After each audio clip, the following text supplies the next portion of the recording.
Worldwide, yeah. Jewish opposition to Israel, lessons for solidarity groups. I'd like to welcome David, and we'll probably take questions and answers afterwards. Thanks a lot for coming here on this kind of cold December night. What I'm planning to do is I'm planning to speak for about half an hour, and then we'll have some questions and answers. And what I especially want to do is make this issue about Jewish opposition to Israel, diaspora Jewish opposition to Israel, relevant to the people in this room. Because, well, I'm partly an activist, I'm partly an academic. And so this book that I wrote, The Jewish Identity, Palestinian Rights, is on one hand, it's an academic book. It's a product of like PhD and postdoctoral research. But it's also a book written to be useful for the movement it describes. Because it's too often in academic books about social movements are written as if the academics are viewing on high with the God's eye view, and the people down below are kind of insects to be observed.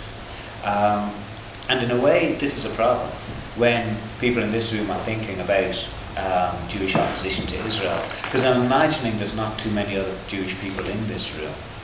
And so it's seen as somehow, an exotic thing from afar. That it's a kind of man bites dog sort of story, isn't it? But it's a bit weird to have Jews opposed to Israel. Let's find out what they're doing.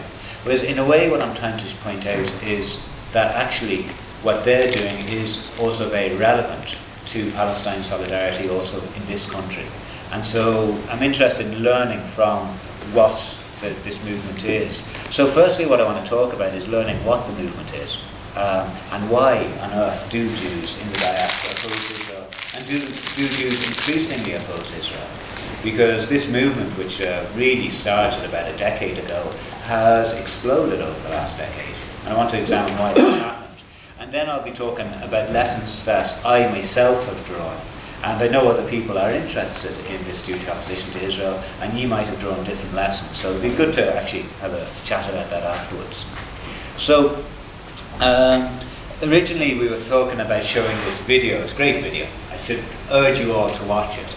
It's called youngjewishproud.com. And what it is it's a video of disruption.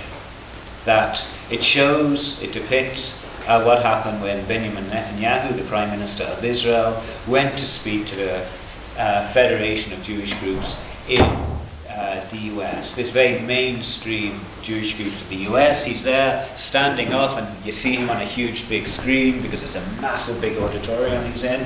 He's there standing up, declaiming about how Israel is just looking for peace. If we only had partners for peace, but everybody insists on delegitimizing us.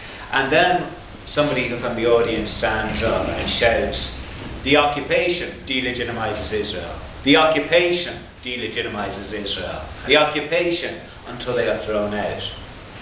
And Netanyahu makes a joke about them, saying, "Boy, if you're talking about delegitimization, you've come to the wrong address." And everybody laughs about that.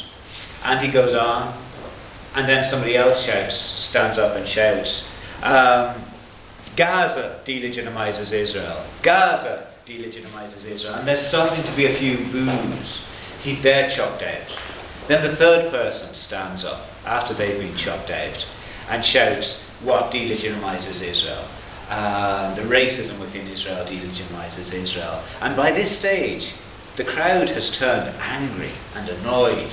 And somebody actually has a great picture, somebody ripping their banner from them because they can't tear it. And this is a kind of like very frum, middle-aged, kind of stout man, very respectable, because he can't tear it with his hands. He starts trying to tear it with his teeth.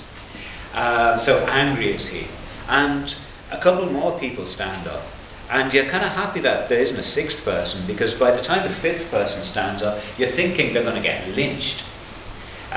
So such is the anger that this type of thing has evoked. And I think it's an interesting video, not just simply because it's very dramatic to watch.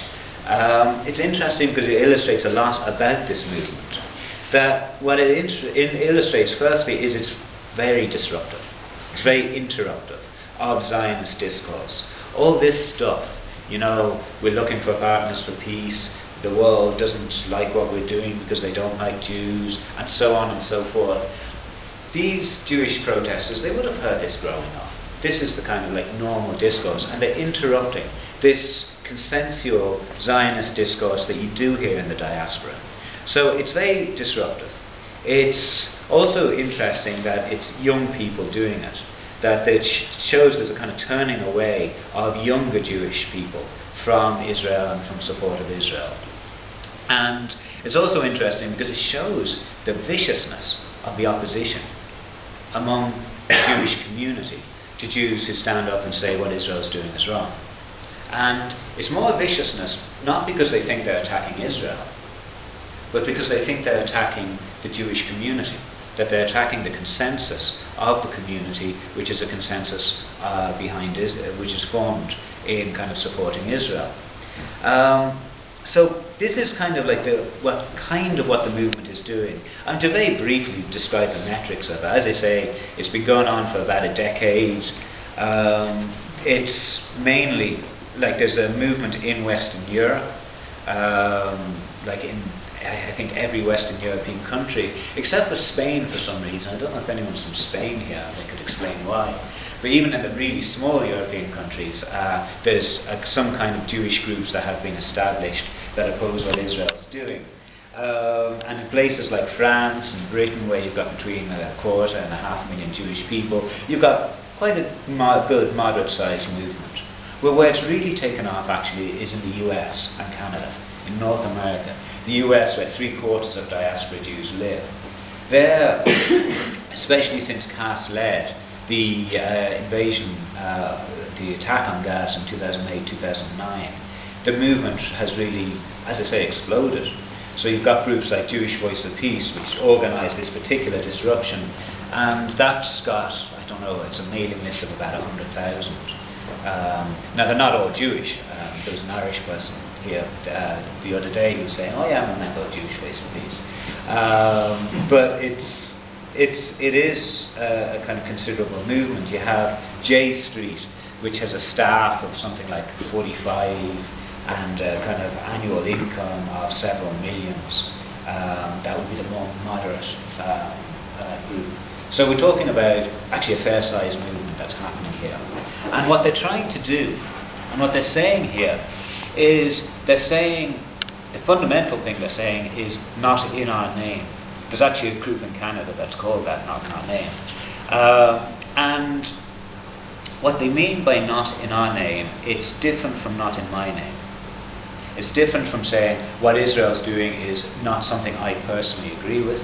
It is saying what Israel's doing is not something that represents the Jewish collectivity, A, and B, that we are building up a Jewish collectivity that opposes what Israel's doing. So it's trying to kind of divorce Israel from Judaism, to say there is actually a difference. Israel does not actually represent all the Jews. Because I think the power of Zionism that Zionism traditionally had was that it could always claim, whether it was right or whether it was wrong, that it represented the Jews. Even if it did something bad, it still represented the Jews. And to oppose it was really being anti-Jewish.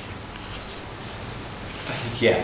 So by breaking that link, these groups are performing a powerful purpose.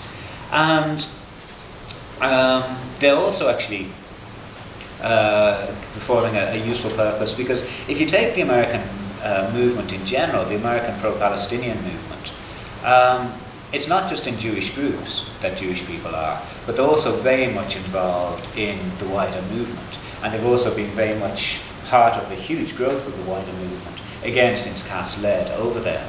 And